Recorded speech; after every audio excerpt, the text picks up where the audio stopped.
বাংলাদেশ পাকিস্তান সম্পর্কের পালাবদল এই বিষয়টি এখন ঢাকার রাজনীতিতে আলোচনার কেন্দ্রবিন্দু। পাকিস্তানের পররাষ্ট্রসহ বিভিন্ন দফতরের একাধিক মন্ত্রী বাংলাদেশ সফরকে ঘিরে দুই দেশের দ্বিপাক্ষিক সম্পর্কে নতুন মোড় অনেকটাই দৃশ্যমান। কিন্তু প্রশ্ন হচ্ছে, নতুন এই সম্পর্কে বাণিজ্য কূটনৈতিক দিক থেকে দেশ দুটি কার কতটা লাভ হবে? অন্যদিকে বাংলাদেশের মুক্তিযুদ্ধ, গণহত্যা বা ৭১-এর প্রশ্নে অমীমাংসিত রেখে এই সম্পর্ক কতটুকু টেকসই হবে সেই আলোচনাও সামনে এসেছে। কূটনীতি নিয়ে বিশ্লেষকরা বলছেন, দেশের সঙ্গে দেশের সম্পর্ক কখনো প্রয়োজন অনুযায়ী হয়ে থাকে, আবার কখনো সেই সম্পর্ক হয় আস্থা বা বিশ্বাসের ভিত্তিতে। বাংলাদেশ পাকিস্তান সম্পর্কের ক্ষেত্রে যেহেতু অমীমাংসিত ইস্যু রয়েছে, সে কারণে দুই দেশ এখনও আস্থার জায়গায় পৌঁছাতে পারেনি। বিশেষ করে বাংলাদেশের মানুষ কতটা আস্থায় নিচ্ছে সেটি একটি বিষয়। ফলে এখন সম্পর্ক তৈরির দুই দেশের চেষ্টার ক্ষেত্রে গুরুত্ব পায়নি দেশের মানুষের মনোভাব, বরং এর পেছনে দুই পক্ষেরই রাজনৈতিক চিন্তাও থাকতে পারে বলে মনে করছেন বিশ্লেষকদের অনেকেই। তাদের মতে, অতীতকে অমীমাংসিত রেখে ভবিষ্যতের দিকে এগোতে গেলে বারবার হোঁচট খেতে হয়। এখানে উদাহরণ হিসাবে বিশ্লেষকরা সম্প্রতি পাকিস্তানের উপপ্রধানমন্ত্রী ও পররাষ্ট্রমন্ত্রী ইসহাক দারের ঢাকা সফরে অমীমাংসিত বিষয়ে তার বক্তব্যকে টেনে আনছেন। সেই সফরে সাংবাদিকদের প্রশ্নে পাকিস্তানের পররাষ্ট্রমন্ত্রী দাবি করেছেন, গণহত্যাসহ ৭১ প্রশ্নে এর আগে ২ দফায় মীমাংসা হয়েছে। তার এই দাবির সমালোচনা হয়েছে সামাজিক মাধ্যমে, রাজনৈতিক অঙ্গনেও নানা আলোচনার জন্ম দিয়েছে। বাংলাদেশও পাকিস্তানের এই বক্তব্যের সঙ্গে একমত নয় বলে পররাষ্ট্র উপদেষ্টা তৌহিদ হোসেনও মন্তব্য করেছেন। এখন দুই দেশের সম্পর্কের ক্ষেত্রে প্রেক্ষাপটও বেশ গুরুত্ব বহন করে। দেখা যায়, বাংলাদেশে ক্ষমতাচ্যুত শেখ হাসিনার ১৫.৫ বছরের শাসনে ভারতের সঙ্গে সম্পর্ক যেমন খুবই ঘনিষ্ঠ হয়েছিল, তেমনি পাকিস্তানের সঙ্গে বাংলাদেশের সম্পর্ক তলানিতে গিয়ে ঠেকেছিল। জুলাই গণঅভ্যুত্থানে শেখ হাসিনার সরকারের পতনের পর বাংলাদেশ পাকিস্তান সম্পর্ক উল্লেখযোগ্যভাবে বদলে গেছে বলে মনে করছেন বিশ্লেষকরা। তাদের ধারণা, রাজনৈতিক পট পরিবর্তনের সুযোগ কাজে লাগিয়ে পাকিস্তান বাংলাদেশের সঙ্গে নতুন করে সম্পর্ক তৈরি করতে চাইছে। তবে ভারতের সঙ্গে সম্পর্কের টানাপোড়েনের প্রেক্ষাপটে বাংলাদেশের অন্তর্বর্তী সরকারও পাকিস্তানের সঙ্গে সম্পর্ক এগিয়ে নিতে চায়। একই সঙ্গে অন্তর্বর্তী সরকারের কোনো অংশীজনেরও আগ্রহ রয়েছে। বাংলাদেশের এমন অবস্থানের পেছনে ভারতের ওপর চাপ সৃষ্টি করানোর চিন্তা থাকতে পারে বলে মনে করেন কেউ কেউ। যদিও সরকারের একাধিক উপদেষ্টা বলছেন, এই অঞ্চলে সব দেশের সঙ্গে ভালো সম্পর্ক তৈরির নীতি নিয়ে সরকার এগোচ্ছে।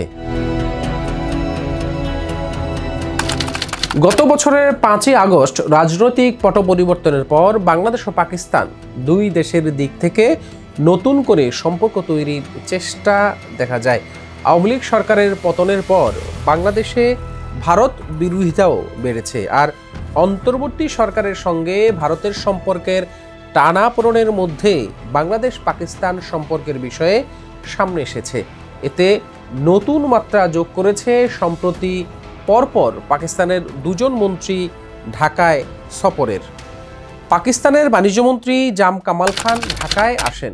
সেই সফরের রেশ কাটতে না কাটতেই সফরে আসেন দেশটির উপপ্রধানমন্ত্রী ও পররাষ্ট্রমন্ত্রী ইসহাক দার। ইসহাক দারের বেশ কিছু মন্তব্য নিয়ে আলোচনা সমালোচনা তৈরি হয়। তিনি দাবি করেন, গণহত্যা সহ ৭১ প্রশ্নে ২ দফা সমাধান হয়েছে। এছাড়া ইসলাম ধর্মের কথা উল্লেখ করে পাকিস্তানের পররাষ্ট্রমন্ত্রী বাংলাদেশকে উদার হয়ে ভবিষ্যতের দিকে এগোতে বলেছেন, যা নিয়ে প্রতিক্রিয়া দেখা দিয়েছে সামাজিক যোগাযোগ মাধ্যমে। ওই সফরে বিএনপি, জামাত ও জুলাই গণ অভ্যুত্থানের ছাত্র নেতৃত্বের দল, জাতীয় নাগরিক পার্টি বা এনসিপির নেতাদের সঙ্গে পৃথক বৈঠক করেছেন। এ নিয়ে প্রশ্ন তুলেছেন বিশ্লেষকদের কেউ কেউ। ভূ রাজনীতির গবেষক আলতাফ পারভেজ বলেন, ইসহাক দার বাছাই করা 2-3টি রাজনৈতিক দলের সঙ্গে বৈঠক করে গেছেন। তিনি বাংলাদেশের মানুষের মনোভাব বোঝার চেষ্টা করেননি, কথা বলেননি নাগরিক সমাজের প্রতিনিধিদের সঙ্গে। নতুন করে সম্পর্ক তৈরির ক্ষেত্রে পাকিস্তান আসলে কি চায় সেটাও স্পষ্ট করা হয়নি। নতুন সম্পর্ক তৈরির ক্ষেত্রে বাংলাদেশের আগ্রহ দেখা যায়, তবে পাকিস্তানের আগ্রহ বেশি বলে মনে করছেন বিশ্লেষকরা। তারা বলছেন, বিগত আওয়ামী লীগ সরকার ও ভারতের মধ্যে ঘনিষ্ঠ সম্পর্কের কারণে যেহেতু লম্বা সময়ে বাংলাদেশের সঙ্গে পাকিস্তানের সম্পর্ক টিকে ছিল, শুধু কূটনৈতিক দিক থেকে সেই দুই দেশের মধ্যে এক ধরনের বিচ্ছিন্নতাও ছিল। ফলে এখন পরিস্থিতিটাকে বাংলাদেশের সঙ্গে সম্পর্ক তৈরির সময় ও সুযোগ হিসাবে দেখছেন পাকিস্তান। বিশ্লেষকরা বলছেন, দক্ষিণ এশিয়ায় ভূ রাজনীতিতে ভারতকে প্রতিপক্ষ বিবেচনায় পাকিস্তান বাংলাদেশের ব্যাপারে কোনো কৌশল নিয়ে থাকতে পারে। সেজন্য পাকিস্তান বেশি আগ্রহ বলে মনে করছেন তারা। বাংলাদেশের সঙ্গে অমীমাংসিত ইস্যুতে অতীতে 2 দফায় সমাধান হয়েছে। পাকিস্তানের পররাষ্ট্রমন্ত্রী ইসহাক দার এর দাবির প্রথম ভিত্তি হল 1974 সালের ত্রিপক্ষীয় চুক্তি। এই চুক্তি হয়েছিল 1974 সালের 9 এপ্রিল।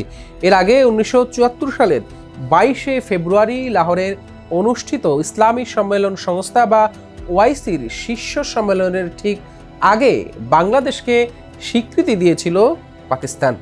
বাংলাদেশ, পাকিস্তান ও ভারতের মধ্যে ত্রিপক্ষীয় ওই চুক্তির মূল বিষয় ছিল বাংলাদেশের মুক্তিযুদ্ধে বন্দী পাকিস্তানের 195 জন সৈনিককে ফেরত নেওয়ার বিষয়ে। এর সঙ্গে ছিল পাকিস্তানে আটকে পড়া বাঙালিদের ফেরত আনা।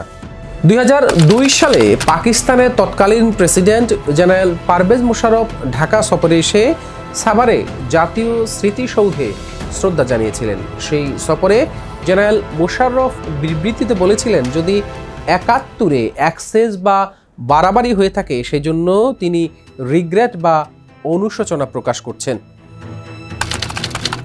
বাংলাদেশ পাকিস্তান দুই দেশের তাদের এই সম্পর্কের ক্ষেত্রে পরস্পরের মধ্যে বাণিজ্য বাড়ানোর কথা বলা হয়েছে। সেই লক্ষ্য থেকে ঢাকা করাচি সরাসরি ফ্লাইট চালু করা হচ্ছে। বাংলাদেশ চাল কিনছে পাকিস্তানের কাছ থেকে। তবে বিশ্লেষকরা মনে করেন, এই দুই দেশের অর্থনৈতিক দিক থেকে একে অপরের জন্য সেভাবে অবদান রাখার সুযোগ নেই। তবে একটিমাত্র খাতে, টেক্সটাইলে পাকিস্তান বাংলাদেশকে সহযোগিতা করতে পারে। সেক্ষেত্রেও পাকিস্তান যদি বাংলাদেশে বিনিয়োগ করে তাহলে তা দেশের অর্থনীতিতে অবদান রাখতে পারে। কিন্তু বিশ্লেষকরা মনে করেন, দুই দেশের মানুষের মধ্যে যদি আস্থার ও স্থায়ী সম্পর্ক না থাকে, সেখানে রাজনৈতিক বিবেচনায় সম্পর্ক করা হলে তারা একে অপরের জন্য বিনিয়োগে সেভাবে এগিয়ে আসবে না। বাংলাদেশে একটা গণ অভ্যুত্থানের মুখে রাজনীতির পালাবদল এবং ভারতের সঙ্গে সম্পর্কের চরম অবনতি যখন হয়েছে, এমন পরিস্থিতিতে বাংলাদেশ পাকিস্তান নতুন সম্পর্ক দৃশ্যমান করা হচ্ছে। ফলে এই সম্পর্কের ক্ষেত্রে দুই দেশেরই ভূ রাজনৈতিক বিবেচনার কোনো কৌশল থাকতে পারে বলে মনে করছেন বিশ্লেষকরা।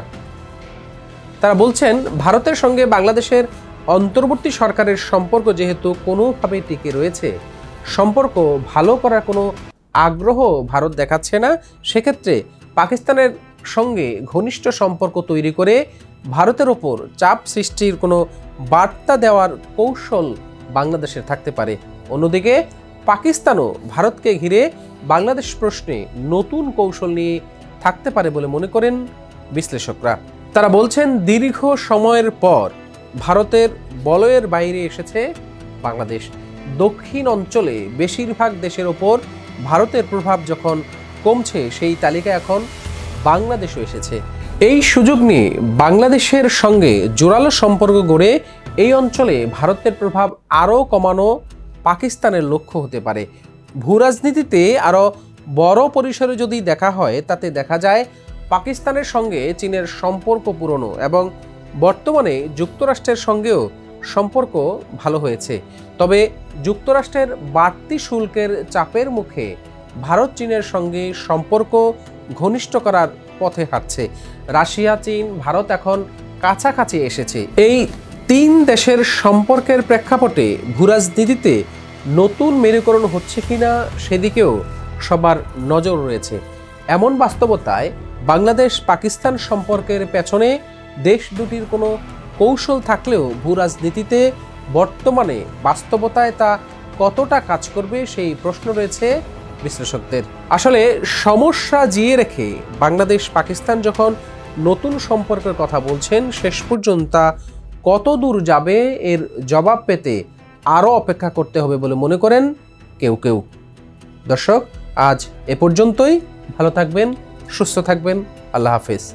ইউএফটি ফার্স্টের সাথে ট্রেড করুন যে কোনো জায়গা থেকে। ক্যাম্পাসে ক্লাসের ফাঁকে, ঢাকার জ্যামে বসে কিংবা ঘরে বসে ট্রেডিং এখন হাতের মুঠোয়। তাই ট্রেড করুন যখন খুশি, যেখানে খুশি।